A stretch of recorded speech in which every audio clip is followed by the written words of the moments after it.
樵夫跟渔夫道：我砍柴多年，平日里挑那100斤的木柴，身体并无大碍，可一旦多加10斤，就伤了筋骨，这是为何呢？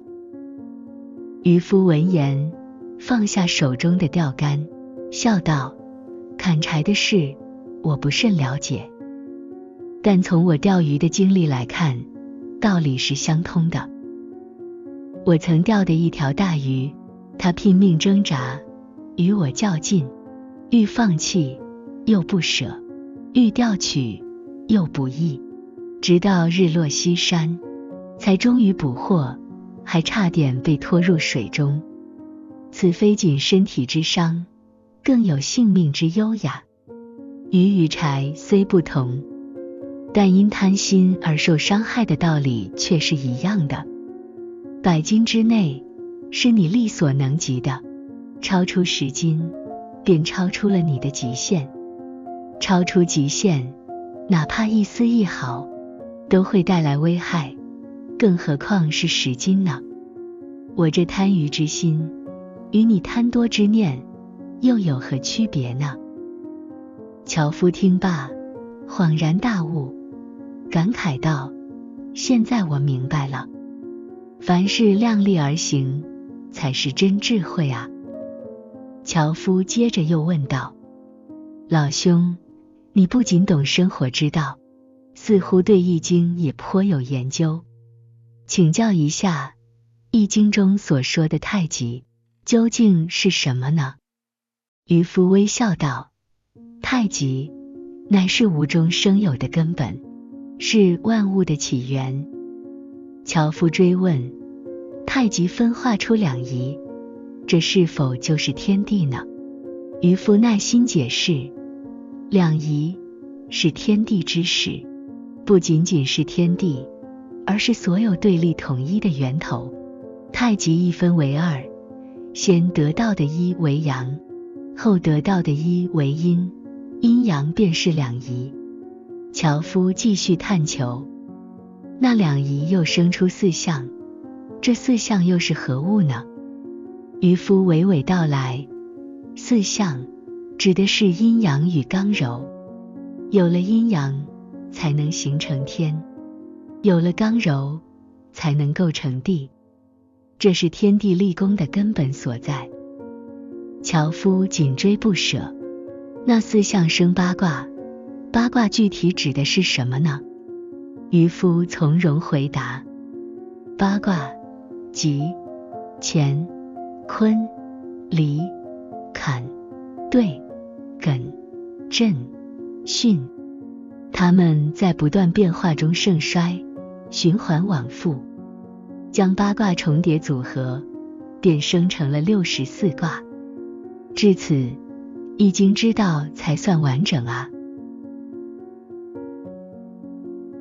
樵夫继续问渔夫：为何到了复卦，天地之本性才得以显现？渔夫答道：天地之本性藏于阴阳循环之中，地雷复，阳气耗尽，一阳始生，正是天地阳气回升的时候。日月交替，象征着日月周期的开始。星辰隐现，昭示着星辰轨迹的起止。万物生死，寒暑更迭，昼夜变换，这一切变化都因天地本性而显现。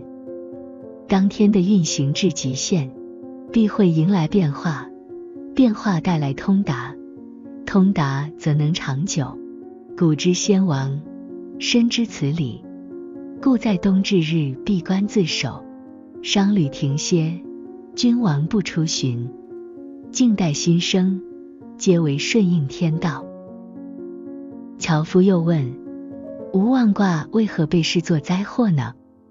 渔夫答道：妄即是欺骗，得之必遭祸殃，故称其为妄。顺从天意而行，即便遭遇不幸，那也是天灾，并非人祸。好比农夫一心求丰收，却不肯付出辛勤劳作，最终土地荒芜，这难道不是人祸吗？而农夫辛勤劳作，却因水旱灾害导致欠收，这便是天灾，非人力所能控制。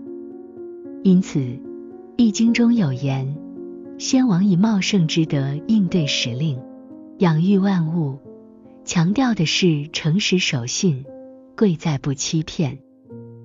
樵夫问：构卦又有何深意？渔夫答：天风构，意为相遇，是柔与刚的相遇，与怪卦正好相反。怪卦阳气旺盛至极，构卦则是阴柔出遇阳刚，象征着阴阳出交，故名构。观构卦，可见天地本性。像圣人用德行感化万物，没有不昌盛的。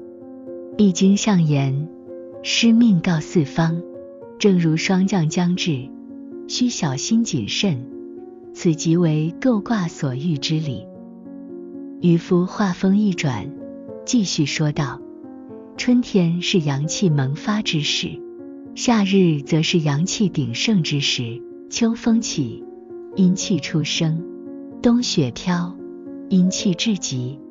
阳气初生，万物复苏，生机盎然；阳气极盛，烈日炎炎，万物蓬勃。阴气初起，凉风习习，万物收获。阴气极盛，寒风凛冽，万物沉寂。温暖催生万物，暑热助其成长，凉爽促使收获，寒冷使之肃杀。这四季轮回，乃意气分化而成。春生，夏长，秋收，冬藏，天地以此规律，生生不息，孕育万物。